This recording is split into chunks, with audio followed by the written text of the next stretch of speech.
누가복음 5장 1절부터 11절까지 말씀입니다. 혹시 성경책을 가져오셨거나 핸드폰이 있으신 분은 켜시면 좋겠고요. 없으신 분들은 앞에 스크린을 보시면서 같이 하나님의 말씀을 읽도록 하겠습니다.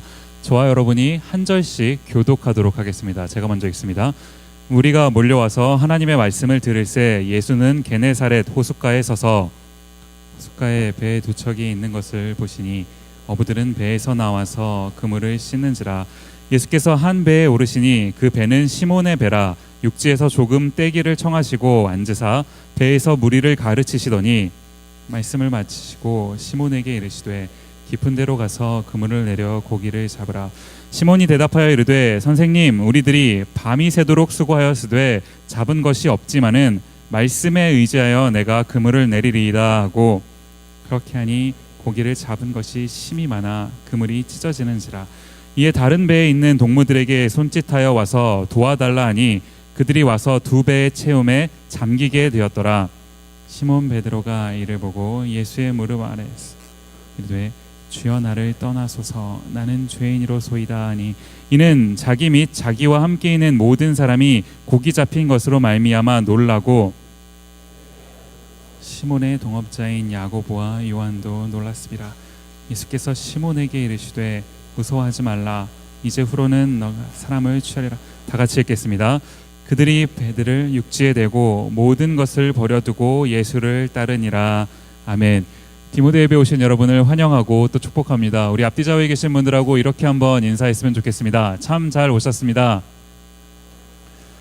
네, 밖에 날씨가 갑자기 막 추워졌어요. 추운 날씨에 계시다가 짐도 좀 추웠죠. 갑자기 이제 좀 따뜻한 본당에 오셔서 조금 약간 이렇게 나른해지고 약간 그럴 것 같은데, 우리 한 번만 또 좀 정신 옆에 있는 분들은 인사하시면서 정말 잘 오셨습니다. 한 번만 인사합시다.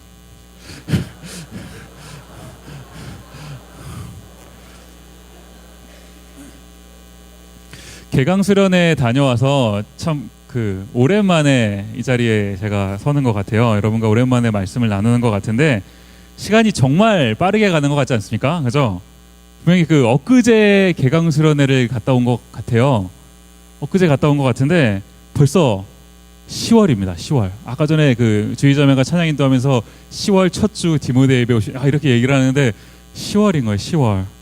시간이 정말 무섭게 흘러가는데 이게 우리에게 이게 주어진 이 하루하루의 인생을 여러분들이 놓치지 않고 주신 기회를 붙잡고 살아가는 우리 모두가 되었으면 좋겠습니다. 아멘. 네, 기독교 영성 신학자로 알려진 헨리 나우엔이라는 분이 계세요. 들어보신 분들 계시죠? 한번 이 분이 쓰신 책이 워낙 많아서 아마 읽어보신 분들도 계신가요? 헨리 나우엔이 쓰신 책을 읽어보신 분? 다 읽어보셨을 거라 생각이 돼요. 네, 이분이 쓰신 책을 아마 한두 번씩은 여러분 다 읽어보셨을 것 같은데 이 헨리 나우엔이 했던 여러 가지 주옥 같은 말들이 있지만 그 가운데서 저한테 잊혀지지 않는 한 가지 문구, 말이 있어요. 이게 뭐냐 하니까 이 헨리 나우엔이라는 사람이 이 현대인의 삶을 묘사하면서 했던 한 문장의 말입니다. 이게 뭐냐 하니까 잘 들어보십시오. 우리의 삶은 분주하다. 그러나 지루하다. 우리의 삶은 분주하다. 그러나 지루하다. 이 짧은 이 한 문장에 두 문장인가요? 이 짧은 이 말을 읽고 있는데 정말 많은 생각을 하게 되는 거 아닙니까? 제가 이제 개강 수련회를 다 마치고 이제 돌아와서 지난주에 이제 연합 집회라서 말씀을 같이 못 나눴고 처음 같이 말씀을 나누면서 이제 설교를 준비하는 가운데 이 헨리 나우엔이 했던 이 말이 자꾸 왜 마음속에 떠올랐냐 하니까 이제 우리가 결의에 찬 다짐을 하면서 이번 가을을 시작했던 거 아닙니까? 가을 학기를 시작했던 거 아닙니까? 막 과제가 막 몰려오는데 막 숙제도 있고 미텀도 있고 모두 있고 하는데 그런 거 좀 잠시 제쳐두고 그래도 하나님의 은혜를 사모하고자 시간을 떼어서 개강 수련회도 막 가고 그랬던 거 아닙니까? 이제 왜 분주한 마음으로 개강 수련회에 갔어요, 그죠? 가서 참 행복한 시간을 내가 보내지 않았습니까? 이제 저 개인적으로는 요번에 한 2주 전에 갔던 개강 수련회가 디모데와 함께하는 세 번째 개강 수련회였습니다. 근데 제가 이제 세 번째 개강 수련회를 진행을 하면서 이제 매번 할 때마다 이제 피드백을 받아요. 이번 수련회가 어땠었는지. 근데 이번 수련회만의 독특한 피드백이 몇 가지가 있었습니다. 첫 번째 뭐냐 하니까 밥이 맛있었다는 거예요. 공감하십니까, 여러분? 이게 지금 ARC가 평소에 못 보던 메뉴를 저는 뭐 사실 많이 못 보긴 했지만 막 우리 게 아닌 것 같은 음식을 내놓고 우리 거라고 말해주니까 얼마나 감사했습니까? 그죠? 이런 거를 이제 보면서 밥이 정말 맛있어져서 이 ARC를 이제 고정으로 계속 가야 되는 게 아닐까 이런 이제 고민이 될 정도로. 게다가 그 이제 아침 저녁으로는 그 ARC가 뭐냐면 그 수련회장 이름이에요. 그 ARC에서 이제 밥을 줬고 점심밥. 여러분 기억나십니까? 점심밥 정말 맛있지 않았습니까? 이 밥 때문에라도 지금 이 현직 임원단들을 이제 한 달 뒤면은 우리 그 총회하는데 이 밥 때문에라도 그냥 계속 고정으로 내년에도 그냥 데리고 가야 되는 게 아닐까. 아멘 나오는데 쳐다보지 마세요. 네. 밥을 얼마나 맛있게 해줬는지 갈수록 느는 건 밥 실력 이런 거 아니에요. 오늘 정말 맛있게 잘 만들어준 것 같아요. 그래서 참 행복했던 시간인 것 같습니다. 그러는가 하면 또 한 가지 좀 독특했던 피드백이 뭐냐면 액티비티가 너무 짧았다는 거예요. 제가 3번째 개강 수련을 하면서 이 액티비티가 짧았다라는 피드백은 처음 들어봤습니다. 이거 준비하는 그 손길들은 얼마나 그 분주하고 막 노력이 있었던 거 아닐까요? 준비하고 어쨌든 이제 우리는 누리는 입장에서 굉장히 좀 행복하고 이제 편안하고 즐거웠던 그 시간을 보냈던 것 같아요. 중간에 그 토요일 날 그 액티비티가 좀 짧아서 그랬는지 쉬는 시간이 좀 많았잖아요. 휴식 시간이 좀 이렇게 풍성하게 다들 쉬고 어쨌든 그 쉬는 시간 때문인지는 모르겠는데 이제 저녁에 집회를 하는데 이게 이번 수련회처럼 설교 시간에 거의 조는 사람이 없는 거의 있기는 있었어요. 근데 이번처럼 거의 없는 이런 수련회는 정말 제가 3번을 하면서 참 처음이지 않았나. 어쨌든 여러분과 함께 말씀을 나누고 막 같이 기도하고 막 우리 그 기도의 시간에 막 같이 막 함께 뛰면서 막 저도 모르게 막 뛰게 되더라고요. 이러면서 하나님께 기도하고 막 그랬던 시간이 참 오랜만이었고 행복했던 그런 기억으로 남습니다. 제가 왜 자꾸 이 수련회 얘기를 그 초반부터 막 하냐 하면은 그 안 가신 분들 아쉬우시라고. 네, 다음번에는 꼭 같이 가자라는 의미로 지금 자꾸 이렇게 얘기하는 겁니다. 어쨌든 이 수련회를 다 마치고 이제 우리가 일상으로 이제 복귀를 했습니다. 그렇죠? 이제 평소의 삶으로 돌아와서 보니까 여러분 수련회장은 얼마나 은혜스러웠어요. 밥도 남이 해주고 뭐 그냥 하라는 대로만 하긴 돌아와서 보니까 할 게 얼마나 많습니까? 과제들도 밀려오고 막 정신 없는 거죠. 분주하게 살아가는 거예요. 그렇게 하고 이제 한 2주 지난 거 아닙니까? 살다 보니까 우리 한 2주 전에 밤에 막 뜨겁게 기도하면서 하나님 내가 not I but Christ로 살겠습니다. 뜨겁게 기도했던 그 추억들은 그냥 이렇게 무슨 한 편의 영화 속처럼 사라져가고 나의 삶 당장 닥쳐오는 이 삶 가운데서 막 정신없이 막 허우적거리고 있는 이 모습 역시 우리가 지금 현재를 지금을 살고 있는 우리의 모습이 아닌가 한번 생각해 보게 되는 거예요. 뭔가 막 바쁩니다. 정신없이 바빠요. 하루하루를 굉장히 분주하게 삽니다. 그런데 가만히 보니까 우리 삶이 굉장히 바쁘고 그래서 정신이 없는데 그런데 지루해요. 바쁜데 지루해요. 내가 왜 바쁜지도 모르겠어요. 헨리 나우엔이라는 이 영성신학자 깊은 묵상 가운데 이 한 문장의 말씀을 하신 거 아닙니까? 이 말이 굉장히 우리한테 의미가 있는 거 아닌가요? 그러니까 저는 오늘 좀 말씀을 나누면서 이러한 관점에서 한번 오늘 본문 말씀을 같이 살펴보고자 하는 거예요. 오늘 본문 말씀에 보면 그 몇 명의 등장인물이 이제 등장을 합니다. 그 중에 한 명이 누구냐 하니까 시몬이라는 사람이에요. 여러분 시몬이 누굽니까? 누구죠? 우리가 잘 알고 있는 누구? 베드로죠. 베드로. 네, 시몬 베드로라고 하잖아요. 시몬 여기 나오는 시몬이 이제 우리가 잘 알고 있는 그 베드로입니다. 이제 보니까 이 예수님께서 이 베드로, 그러니까 시몬을 자신의 제자로 부르시는 그 장면이 담겨 있는 게 이제 오늘 본문 말씀이라는 겁니다. 이제 가만히 보니까 오늘 본문 보면 누가복음 5장 말씀 아닙니까? 누가복음 5장 어떻게 보면 이제 누가복음의 처음 부분인 것 같은데 이제 예수님이 이 베드로 시몬을 제자로 부르시는 이제 첫 만남을 하시려고 하는 건데 보니까 이 5장에서 예수님이 시몬을 처음 만나신 게 아니더라는 거예요. 바로 한 장 앞으로 가서 4장에 가서 보면 이 베드로가 예수님을 만난 적이 있습니다. 누가복음 4장 38절과 39절 말씀 제가 읽겠습니다. 예수께서 일어나 회당에서 나가사 시몬의 집에 들어가시니 시몬의 장모가 중한 열병을 앓고 있는지라 사람들이 그를 위하여 예수께 구하니 예수께서 가까이 서서 열병을 꾸짖으신데 병이 떠나고 여자가 곧 일어나 그들에게 수종드니라. 아멘. 지금 여기 보니까 시몬이라는 사람이 등장을 하죠. 예수님이 시몬의 집에 들어가셨다라고 되어 있는데 보니까 이 베드로 시몬한테 장모님이 있으셨다고 그래요. 그럼 장모님이 뭐죠? 와이프의 엄마가 장모님이죠, 그죠? 이 장모님이 열병에 걸리셨다는 거예요. 뭐 학자들마다 이 열병을 이제 해석하는 게 좀 다르긴 한데 어쨌든 이 중한 병에 걸리셨습니다. 근데 예수님이 그러니까 이 시몬의 집에 찾아오셔서 이 열병에 걸리신 장모님의 그 병을 고쳐주신 거 아닙니까? 굉장히 기적과 같은 일이 발생을 했죠. 사위였던 시몬의 집이라고 심지어 써 있는데 이걸 몰랐을 리도 없겠고 그 자리에 없었을 리도 없겠죠. 시몬은 그 자리에서 이 예수님이 자신의 장모님을 고쳐주시는 이 은혜, 예수님의 그 특별한 은혜를 체험했던 사람이라는 겁니다.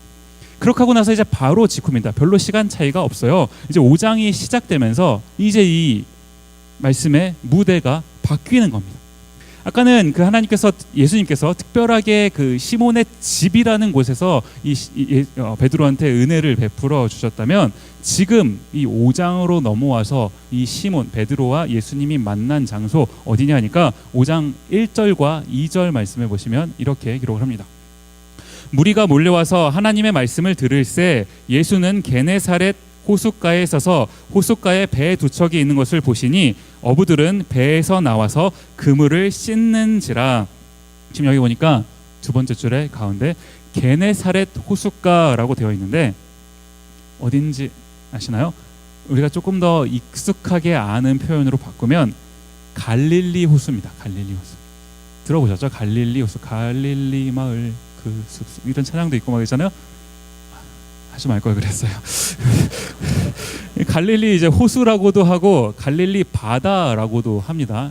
하는데 이게 일단 이런 곳이었어요. 여기서 이제 시몬과 예수님이 이제 만나게 된 건데 이 갈릴리가 왜 호수라고도 하고 바다라고도 하냐면 여러분 그 시카고에 가보시면 그 호수 맞아요?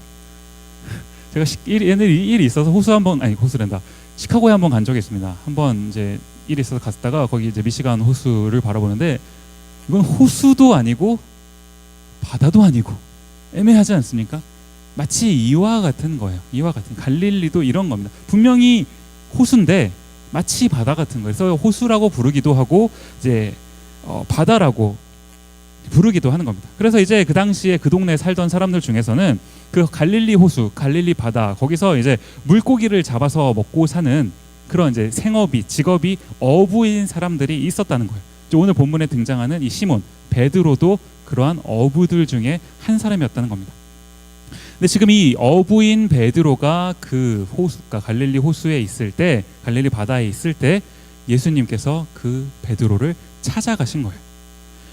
그런데 지금 제가 이 구절에서 조금 더 주의 깊게 살펴보고 싶은 게 뭐냐면 지금 이 예수님이 이 베드로, 시몬이라고 기록되어 있는 이 베드로랑 단둘이 우리 지금 요즘에 그 너와 나의 연결고리 하면 이렇게 둘이 막 만나고 이런 것처럼 단둘이 만나신 게 아니라는 거예요.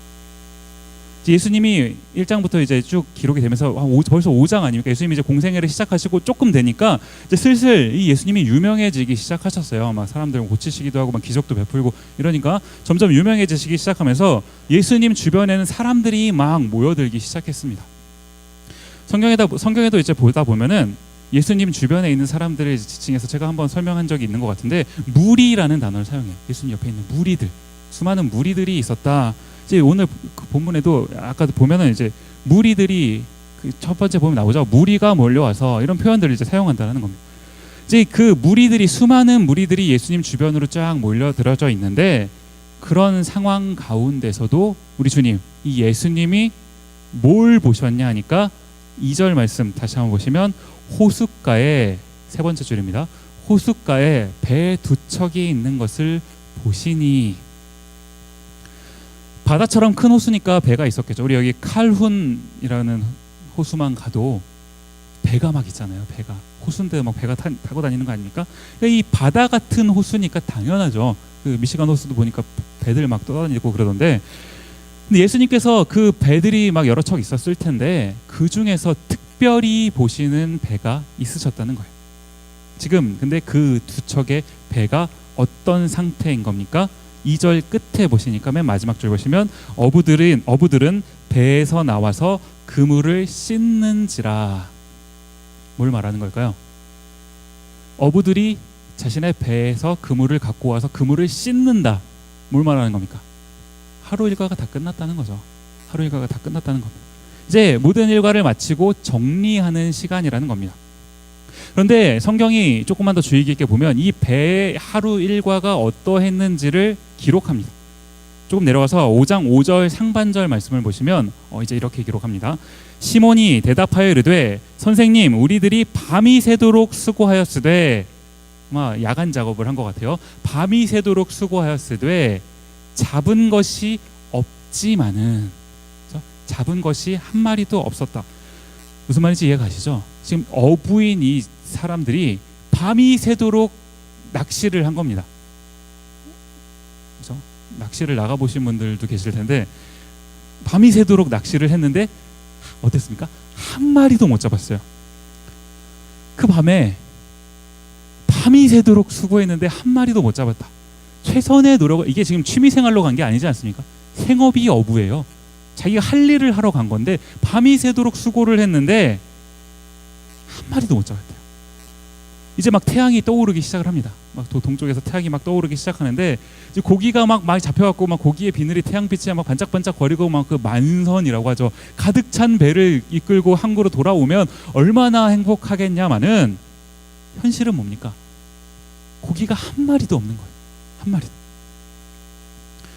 제가 이제 가끔 저희 아내랑 아들을 데리고 이제 차를 몰고 갈 때가 있어요. 그럼 요즘에는 조금 이제 해가 좀 짧아져서 그런데 이제 여름에는 막 미네소타도 해가 막 길게 뜨고 막 이렇게 산이 없으니까 햇살이 막 들어오잖아요. 차 안으로.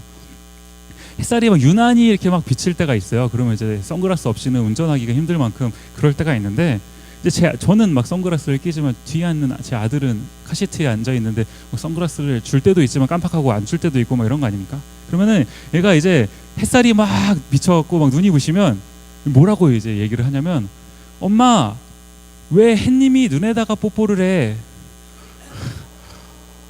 뽀뽀는 입에다가 하는 건데 참 말하는 이 발상이 진짜 참 대단하지 않습니까? 어떻게 이런 생각을 해낼까? 어떻게 햇님이 눈에다 뽀뽀를 한다 이런 참 어이가 없어갖고 그래서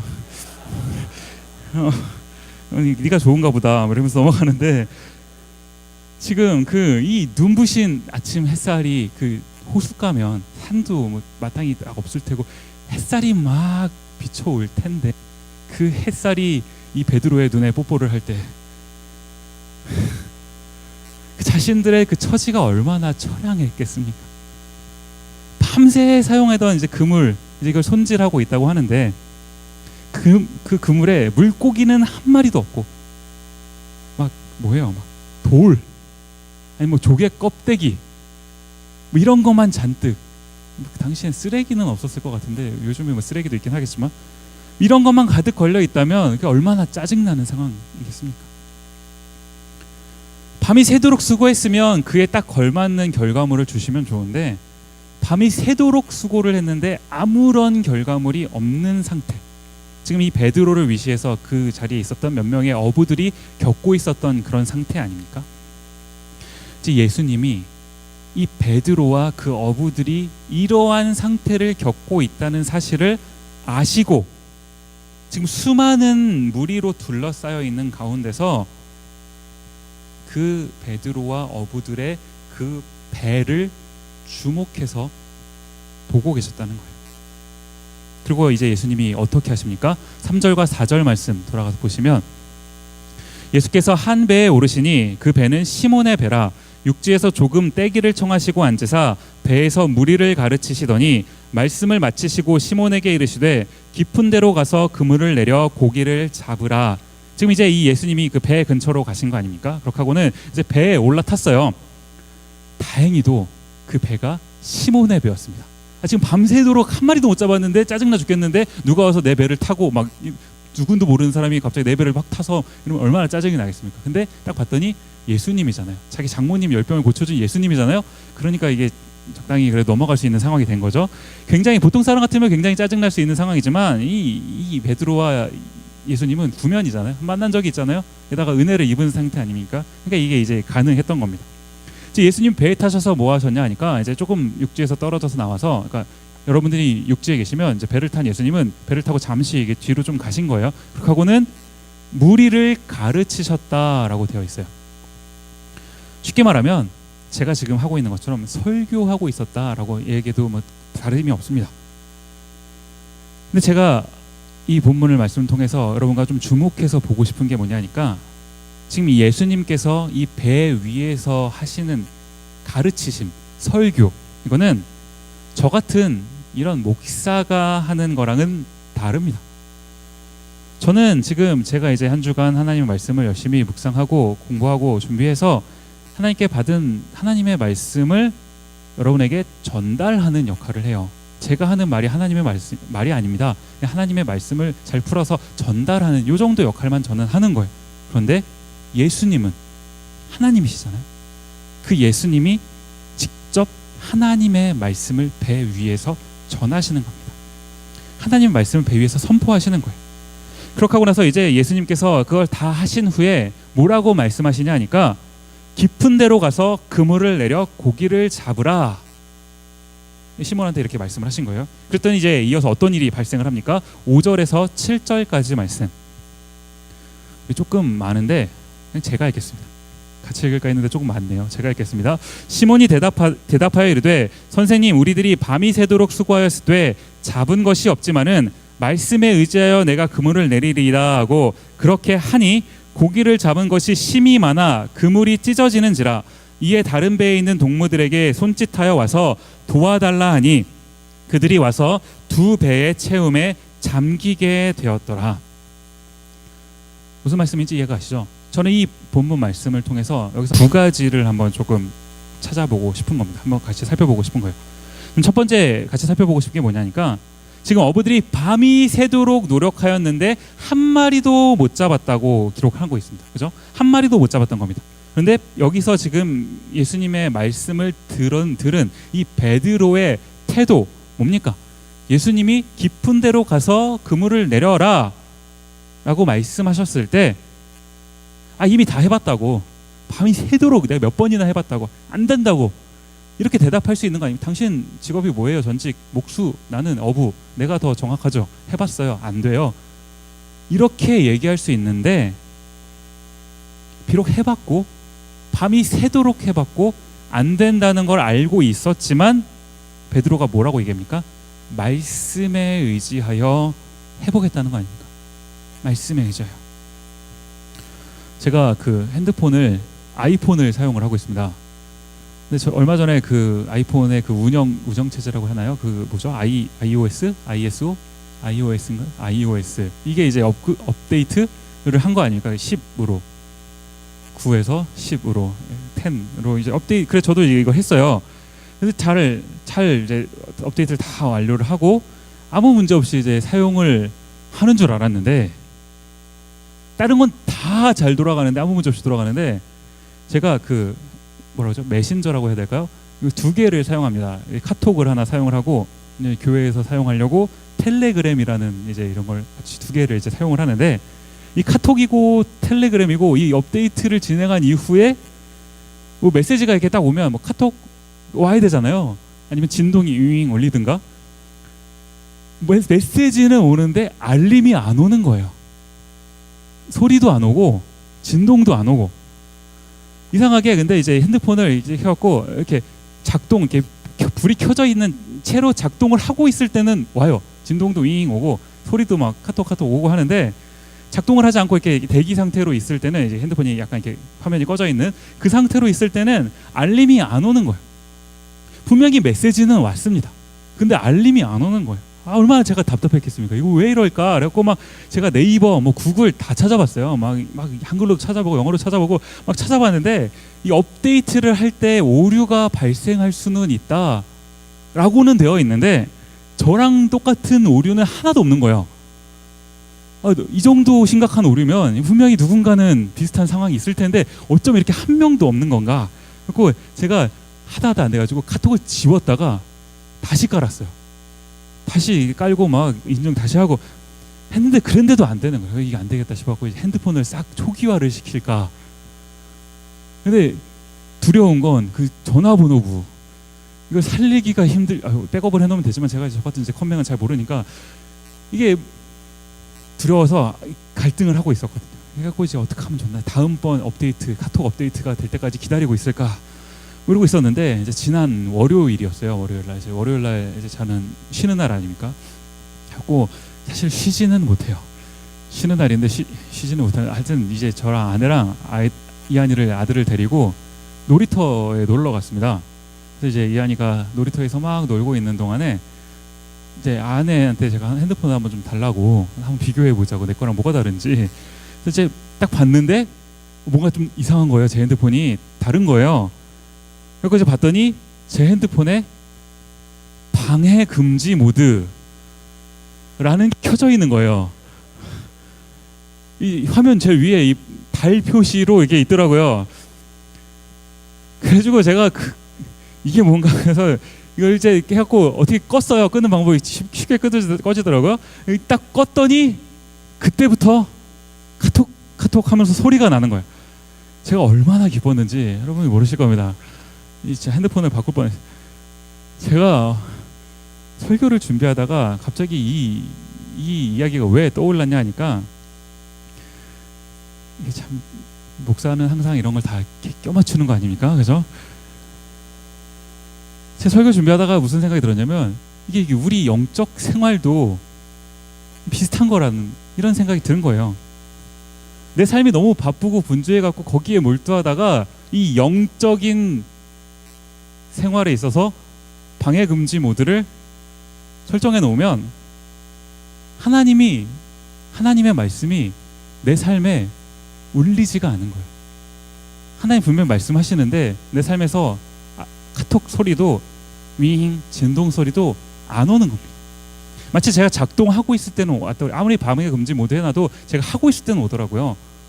교회에 와서 예배를 드리고 있을 때는, 교회 사람들 만나고 있을 때는, 수련회 가서는 거기서는 하나님의 말씀이 오는데, 일주일간의 삶 속에서는 이 방해 금지 모드, 하나님의 말씀이 전혀 안 오는 거, 전혀 작동이 안 되는 거 아닙니까? 이 베드로가 밤이 새도록 물고기 잡을 때는 이게 마치 영적 방해 금지 모드를 설정해 놓은 것 같은 거 아닌가요?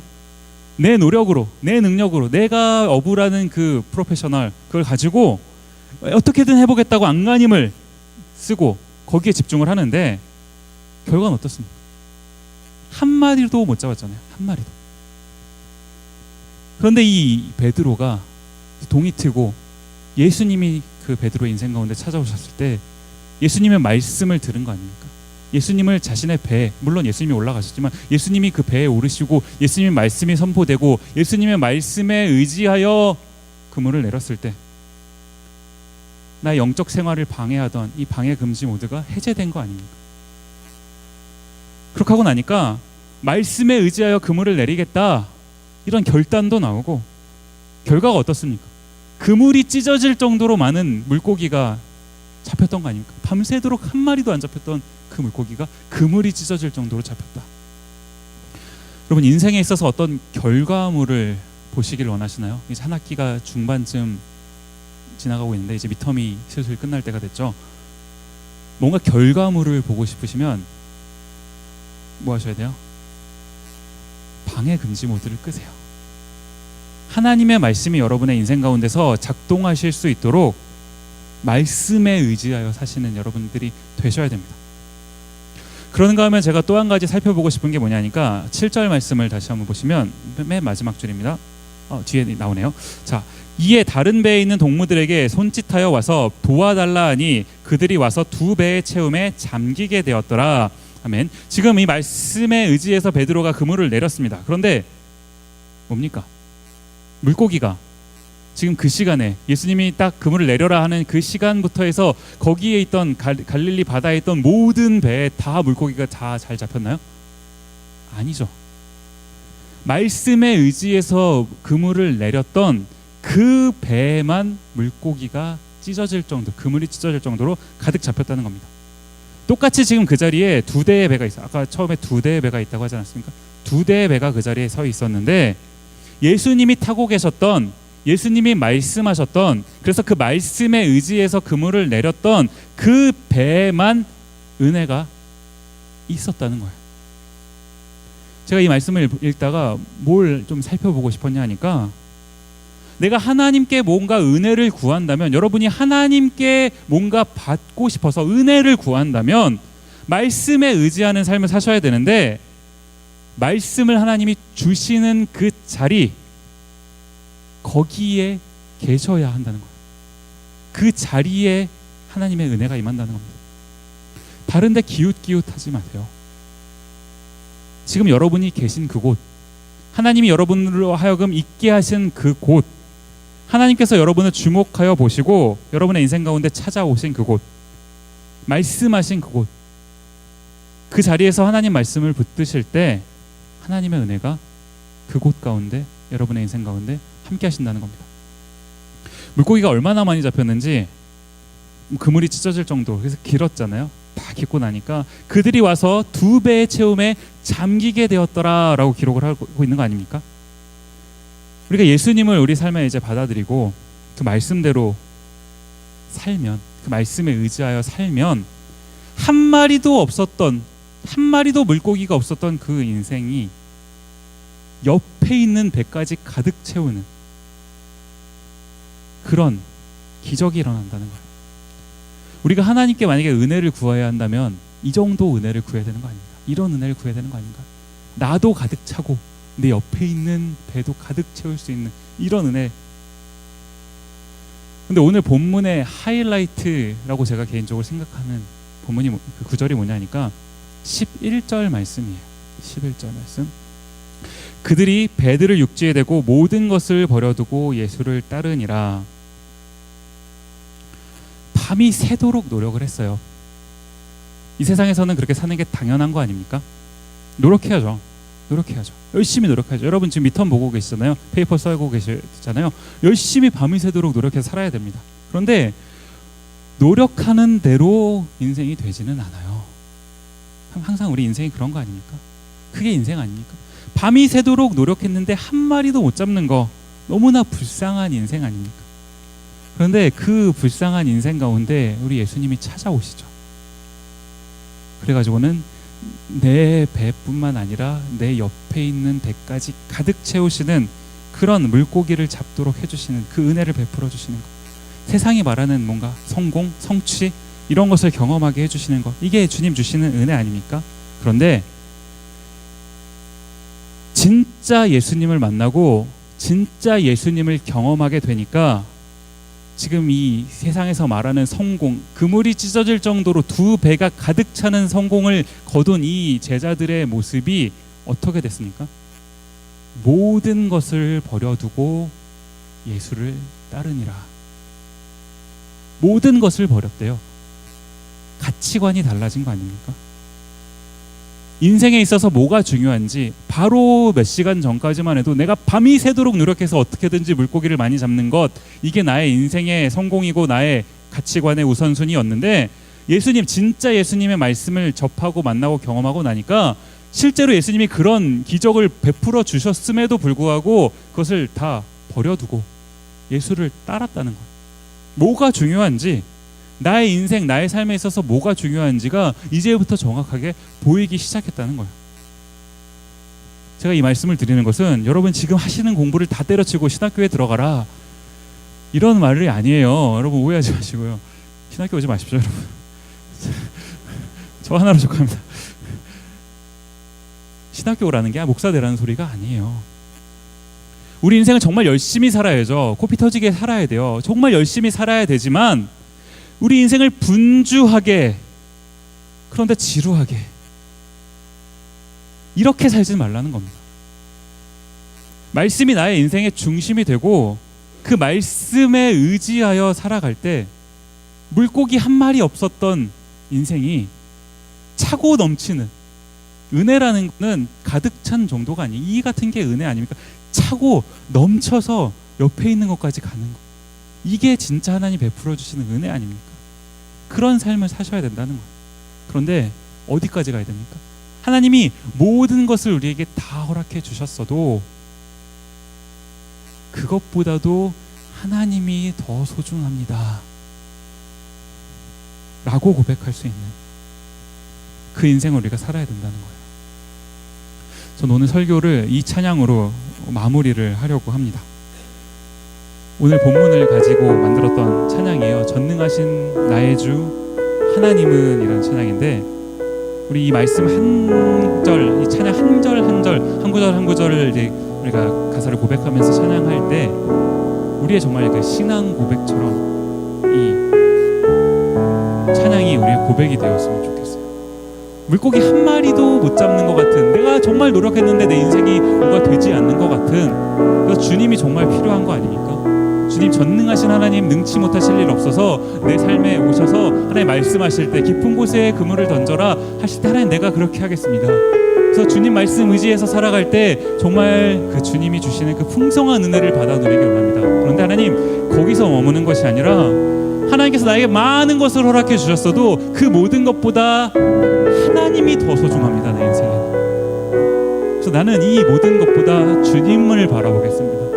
모든 것을 버릴지라도 주님 한 분만 놓치지 않겠습니다. 이런 인생의 고백이 이 찬양 가운데 우리한테 있었으면 좋겠어요. 함께 이 찬양 부르면서 우리 고백을 나가서 이렇게 하나님께 찬양하도록 하겠습니다.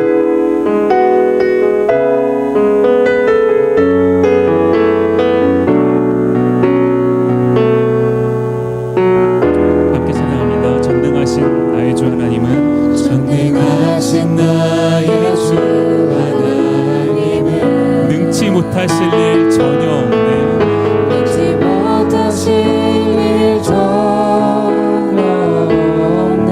우리의 모든 간구도, 우리의 모든 생각도, 우리의 모든 꿈과 모든 소망도, 신실하신 나의 주 하나님은, 신실하신 나의 주 하나님 우리의 모든 괴로움 바꿀 수 있는, 우리의 모든 괴로움 바꿀 수 있는 불가능한 일 행하시고 불가능한 일 죽은 자를 일으키시니 죽은 자를 일으키시니 그를 이길 자 아무도 없네. 이길 자 아무도 없네. 주의 말씀 의지하여 주의 말씀 의지하여 깊은 곳에 금을 던져 깊은 곳에 금을 오늘 던져 그가 놀라운 일을 이루시는 것 보라. 그가 놀라운 일을 이루시는 주의 말씀 의지하여 주의 말씀 의지하여 믿음으로 금을 던져 믿음으로 금을 던져 믿는 자에게 능치 못함 없네. 자에게 능치 못함 없네. 처음부터 한 번 더 고백합니다. 전능하신 나의 주 하나님은, 전능하신 나의 주 하나님 여러분의 하나님 어떤 하나님이십니까? 능치 못하실 일 전혀 없네. 못하실 일 전혀 여러분 마음속에 품은 생각이 어떤 겁니까? 우리의 모든 간구도 우리의 모든 생각도 우리의 모든 꿈과 모든 소망도 신실하신 나의 주 하나님, 신실하신 나의 주 우리 하나님 어떤 분이세요? 우리의 모든 괴로움 바꿀 수 있는 우리의 모든 괴로움 하나님은, 여러분 하나님이십니다. 불가능한 일 행하시고 불가능한 일 죽은 자를 일으키시니 죽은 자를 일으키시니 그를 이길 자 아무도 없네. 이길 자 아무도 여러분 하나님의 말씀을 의지하여 찬양합니다. 주의 말씀 의지하여 깊은 곳에 금을 던져 오늘 그가 놀라운 일을 이루시는 것 보라. 놀라운 일을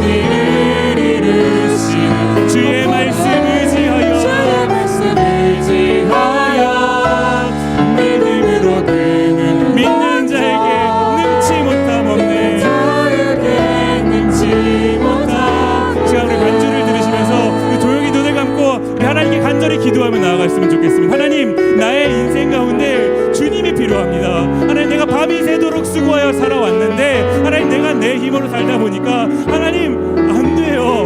하나님 한 마리도 물고기를 잡을 수 없는 게 내 인생입니다. 하나님이 필요합니다. 하나님이 내 인생 가운데 찾아와 주셔서 주님 말씀하여 주시옵소서.